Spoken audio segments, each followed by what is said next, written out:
Cinema అయిన మహా నేను మిస్టర్ బి. నా మాట సూటిగా ఉంటుంది, మ్యాటర్ క్లియర్గా ఉంటుంది. మీరు చూస్తున్నారు మిస్టర్ బి ఛానల్. ఈ వీడియోలో మనం మాట్లాడుకుందాం ఐకాన్ స్టార్ అల్లు అర్జున్ నటించిన పుష్ప 2 మూవీ క్రెడిట్ ఎవరికి ఇవ్వాలి, ఎంతంత ఇవ్వాలి, దీని గురించి స్పెషల్గా మాట్లాడుకుందాం. పుష్ప 2 మూవీ భారీ పాన్ ఇండియన్ బ్లాక్ బాస్టర్ అయ్యింది. ప్రపంచవ్యాప్తంగా హిందీ వెర్షన్ వరకే 1000 కోట్లకు పైన గ్రాస్ కలెక్షన్స్ చూసింది. తెలుగు వెర్షన్ వరకు దాదాపు 600 కోట్ల గ్రాస్ కలెక్షన్స్ చూసింది. తమిళ్, మలయాళం, బెంగాలీ ఇలా మిగతా లాంగ్వేజెస్ లో కలిపి దాదాపుగా 150 కోట్ల వరకు కలెక్షన్స్ చూసిన అవకాశం కనపడుతుంది. టోటల్ గా రఫ్ గా మూవీ టీమ్ లెక్క ప్రకారం అయితే నియర్లీ 1750 కోట్లు ఉంది. ఇప్పటి వరకు సినిమా వరల్డ్ వైడ్ కలెక్ట్ చేసిన కలెక్షన్స్ మొత్తం గ్రాస్. మామూలు విషయం కాదు. అంత పెద్ద నెంబర్స్ లో కలెక్షన్స్ రిపోర్ట్ అవటం అనేది చిన్న విషయం కాదు. డబుల్ మెగా బ్లాక్ బాస్టర్ ఈ సినిమా. ఇంత పెద్ద హ్యూజ్ సక్సెస్ కు సంబంధించి క్రెడిట్ ఖచ్చితంగా ఎవరో ఒకరికి ఇవ్వాలిగా. చాలా మందికి ఇవ్వాల్సి వస్తుంది, కానీ పర్టికులర్ గా కొంతమందికి ఇవ్వాలి కదా. ఎవరెవరికి ఇవ్వాలి, ఎంతంత ఇవ్వాలి, దాని గురించి మాట్లాడుకుందాం వరుసగా. ముందు మైత్రి మూవీ మేకర్స్ వాళ్ళకి ఇవ్వాలా, ఇవ్వాల్సిన అవసరం లేదు అన్నది ఉద్దేశం. ఎందుకంటే వాళ్ళు డబ్బులు పెట్టారు. వాళ్ళు కాకపోతే ఇంకొకరు ఎవరైనా డబ్బులు పెట్టేవాళ్ళు.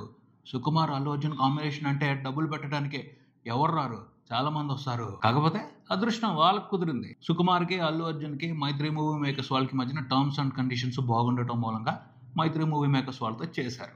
అలా వాళ్ళకి అదృష్టం కలిసింది. తర్వాత ఎవరికి ఇవ్వాలి క్రెడిట్? దేవిశ్రీ ప్రసాద్కి ఇవ్వాలా అంటే ఖచ్చితంగా ఇవ్వాలని ఏమీ లేదు. దేవిశ్రీ ప్రసాద్ కూడా ఆప్షనే. దేవిశ్రీ ప్రసాద్ కాకపోతే ఇంకొక మ్యూజిక్ డైరెక్టర్ సుకుమార్ ఆలోచనలకు తగ్గట్టు మ్యూజిక్ ఇచ్చేవాళ్ళు. కాకపోతే దేవిశ్రీ ప్రసాద్ ఇచ్చిన పాటలు బాగా నచ్చాయి, అవి జనాల్లోకి వెళ్ళాయి, ఎంటర్టైన్ చేశాయి కాబట్టి కొంత ఇవ్వచ్చు, కొంచెం క్రెడిట్ ఇవ్వచ్చు అతనికి కూడా. తర్వాత హీరోయిన్ రష్మికకి కూడా క్రెడిట్ ఇవ్వాలా? పెద్ద పీటేసి క్రెడిట్ ఇవ్వాల్సిన అవసరం అయితే లేదు. ఛాన్స్ వచ్చింది, ఉపయోగించుకుంది.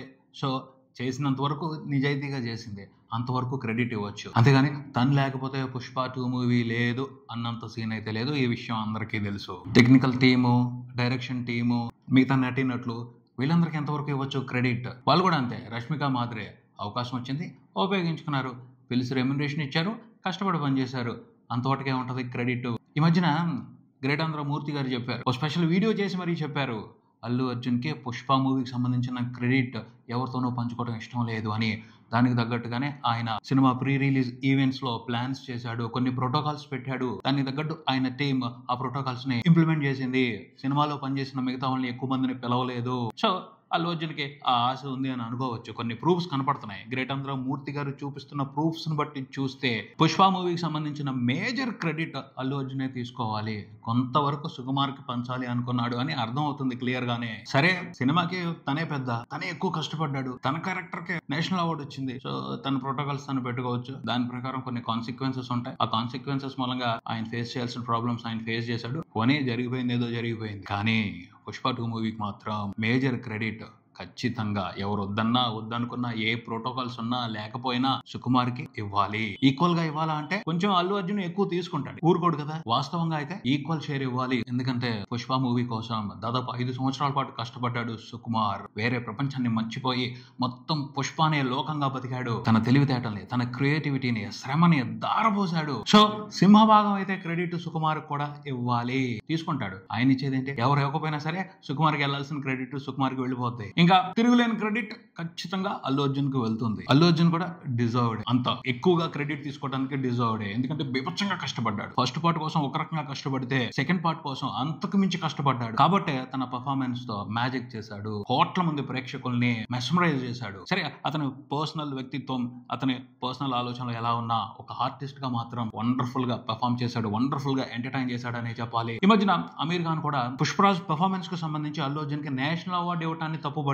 పుష్పరాజ్ కంటే సర్దార్ ఉద్ధమ్ సింగ్ క్యారెక్టర్ పోషించిన విక్కీ కౌశల్ కి నేషనల్ అవార్డు ఇచ్చున్నట్టయితే బాగుండేది అని తన అభిప్రాయాన్ని చెప్పారు. అది అమీర్ ఖాన్ అభిప్రాయమే. చాలా మందికి చాలా అభిప్రాయాలు ఉన్నాయి. తెలుగులో కూడా చాలా మంది RRR మూవీ కోసం రామ్ చరణ్ గానీ ఎన్టీఆర్ గానీ నేషనల్ అవార్డు ఇచ్చున్నట్టయితే బాగుండేది అని అనుకున్నారు. కానీ జ్యూరీ మెంబర్స్ వాళ్ళు చాలా లెక్కలు వేసుకుని, చాలా క్యాలిక్యులేషన్స్ ప్రకారమే ఒక మంచి పర్ఫార్మర్ కే ఇచ్చారు, అందులో అనుమానమే లేదు. అమీర్ ఖాన్ ఇంకొక మాట కూడా అన్నారు, అవార్డ్స్ విషయానికి వచ్చేప్పటికీ పేరుని బట్టి కాదు పనిని బట్టి ఇవ్వాలి అని. అల్లు అర్జున్ కి పనిని బట్టే ఇచ్చారు. పేరుని బట్టి అయితే అతనికి రాకూడదు అసలు. అమీర్ ఖాన్ కూడా యాక్టర్ అయ్యుండి పుష్పరాజ్ పెర్ఫార్మెన్స్ ని గుర్తించలేకపోవడం బాధాకరమైన విషయం. చాలా అద్భుతంగా యాక్ట్ చేశాడు పుష్పరాజ్ క్యారెక్టర్ లో అల్లు అర్జున్. వేరెవరూ చేయలేరు అన్నంత గొప్పగా చేశాడు. సో అతని పనితనాన్ని విమర్శించకూడదు, గౌరవించాలి. అనుమానం లేదు, బెస్ట్ యాక్టర్ గా నేషనల్ అవార్డు తీసుకోవడం అనేది అల్లు అర్జున్ కి అర్హత ఉంది. తన అర్హత సాధించుకునే తీసుకున్నాడు, అందులో అనుమానమే లేదు. పుష్ప 2 లో కూడా అదే మాదిరి పర్ఫార్మెన్స్ చేశాడు. పుష్ప 1 కి సంబంధించి, పుష్ప 2 కి సంబంధించి మేజర్ క్రెడిట్ అయితే అతనికి ఉంటది. అతను లేకపోతే పుష్ప సినిమా లేదు. పుష్పరాజ్ క్యారెక్టర్ అంత గొప్పగా పండుండేది కాదు.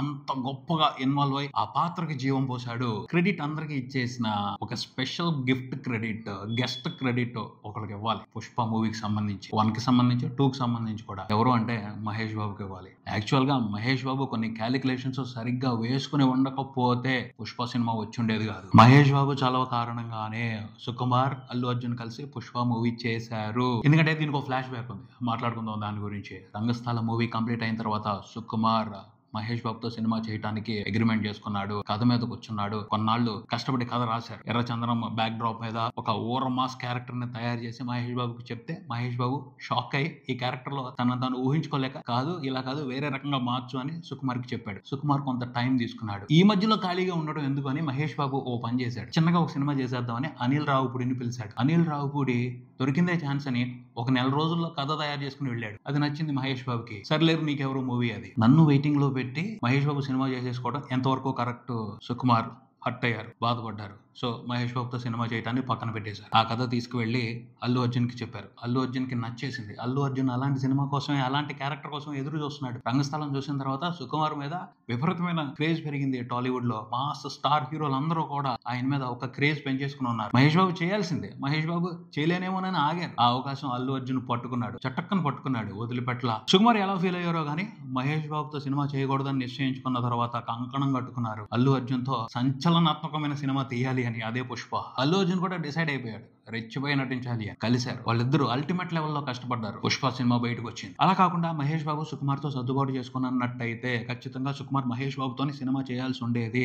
అప్పుడు 2021లో పుష్ప 1 వచ్చేది కాదు, 2024లో పుష్ప 2 కూడా వచ్చి ఉండేది కాదు. తర్వాత ఎప్పటికైనా వచ్చి ఉండేదేమో, లేకపోతే అసలు ఆ కథ ఉండేది కాదు. ఎందుకంటే సుకుమార్ గారి ఆలోచనలు ఎప్పటికప్పుడు మారిపోతా ఉంటాయి. సుకుమార్ గారు కూడా ఏదైతే అదైందిలే, మహేష్ బాబుతో సినిమా చేసిన తర్వాత ఇంకో హీరో గురించి ఆలోచిద్దామని అనుకుని ఆగి ఉన్నట్టయితే పుష్ప వచ్చి ఉండేది కాదు. మహేష్ బాబు మీద కోపంతోనే ఆయన బయటకు వచ్చేసి అల్లు అర్జున్ తో పుష్ప 2 మూవీ చేశారు అని అప్పట్లో స్ట్రాంగ్ గానే వినపడ్డాయి న్యూస్. సో ఈ ఫ్లాష్ బ్యాక్ తెలిసిన తర్వాత ఖచ్చితంగా మహేష్ బాబుకి కొంత కాకపోతే కొంతైనా గిఫ్ట్ క్రెడిట్ ఇవ్వాలి కదా. ఎంత రచ్చ జరిగింది పుష్పతో. గ్లోబల్ సెన్సేషన్ అయిపోయింది. పాన్ ఇండియా లెవెల్లో తెలుగు మార్కెట్ కి కొత్త డోర్స్ ఓపెన్ అయ్యాయి. హిందీ మార్కెట్ ని ఒక తెలుగు సినిమా భయంకరంగా క్యాప్చర్ చేసి పారేసింది. ఇవన్నీ జరుగుండేవి కాదు, జరగాలని ఉంది కాబట్టి మహేష్ బాబు ఆగారు. సుకుమార్ ని అల్లు అర్జున్ తో సినిమా చేసుకోమని వెళ్ళిపోమన్నారు. సో కొంచెం కాకపోతే కొంచెమైనా పుష్ప క్రెడిట్ లో మహేష్ బాబు కూడా బాగా ఉందని చెప్పాలి. అది పరిస్థితి. మహేష్ బాబు మూలంగానే ఆ టైంలో పుష్ప ప్రాజెక్ట్ స్టార్ట్ అయింది. ఇప్పుడు ఇంత పెద్ద సంచలనం అయింది. డిసెంబర్ 5న 2024 సంవత్సరంలో పుష్ప 2 రిలీజ్ అయింది. ఇప్పటికి 23 రోజులు అవుతుంది. ఈ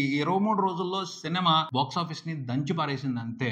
23వ రోజున కూడా అటు హిందీలోను ఇటు తెలుగులోను మంచి కలెక్షన్స్ రిపోర్ట్ చేశాడు పుష్పరాజ్. 23 రోజుల తర్వాత చూసుకుంటే తెలుగు వెర్షన్ వరకు సినిమా 308 కోట్ల షేర్ చూసింది. అంటే కల్కి కలెక్షన్స్ ని క్రాస్ చేసేసింది తెలుగు వెర్షన్ వరకు పుష్ప 2 మూవీ. మరో 13 కోట్ల షేర్ తెచ్చుకుంటే బాహుబలి రికార్డును కూడా బ్రేక్ చేసే అవకాశం ఉంటుంది. కాకపోతే అది సాధ్యం కాదేమో అని అనిపిస్తుంది. RRR రికార్డ్ అయితే బ్రేక్ చేయడం కష్టం. తెలుగు వెర్షన్ వరకు వరల్డ్ వైడ్ హైయెస్ట్ షేర్ చూసిన టాప్ 3 మూవీగా పుష్ప 2 ఇప్పుడు రికార్డుల్లో ఉంది.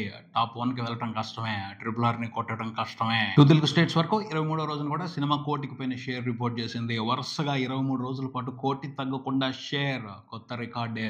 ఖచ్చితంగా 24వ రోజున 25వ రోజున కూడా సినిమా కోటికి పైన షేర్ రిపోర్ట్ చేస్తుంది. సో 25 రోజులు కంటిన్యూస్ గా కోటికి పైన షేర్ చూసిన ఆల్ టైమ్ రికార్డ్ కూడా పుష్ప 2 సొంతం చేసుకునే అవకాశం ఉంది. హిందీ వరకు 23 రోజుల టోటల్ కలెక్షన్ల నెట్ నియర్లీ 750 కోట్ల వరకు ఉంది. శనివారం నాడు ఆదివారం నాడు రిపోర్ట్ అయ్యే కలెక్షన్లతో సినిమా 780 కోట్ల మార్క్ ని టచ్ చేసే అవకాశం కనిపిస్తుంది. ఇప్పటి వరకు వరుసగా ప్రతి వీకెండ్ లోను ప్రతి వీక్ లోను ఆల్ టైమ్ రికార్డులు పెట్టుకుంటూ వచ్చింది. మరి 4th వీకెండ్ లో కూడా సినిమా ఎలాంటి ఆల్ టైమ్ రికార్డులు క్రియేట్ చేస్తుందో చూద్దాం. ఇదే ఇక్కడికి మరో వీడియోతో మళ్ళీ కలుద్దాం. ఈ వీడియో మీకు నచ్చితే లైక్ చేయండి, మీ ఫ్రెండ్స్ తో షేర్ చేసుకోండి, మీ అభిప్రాయాన్ని కామెంట్ చేయండి, ఈ ఛానల్ ని సబ్స్క్రైబ్ చేయండి. నేను మిస్టర్ బి.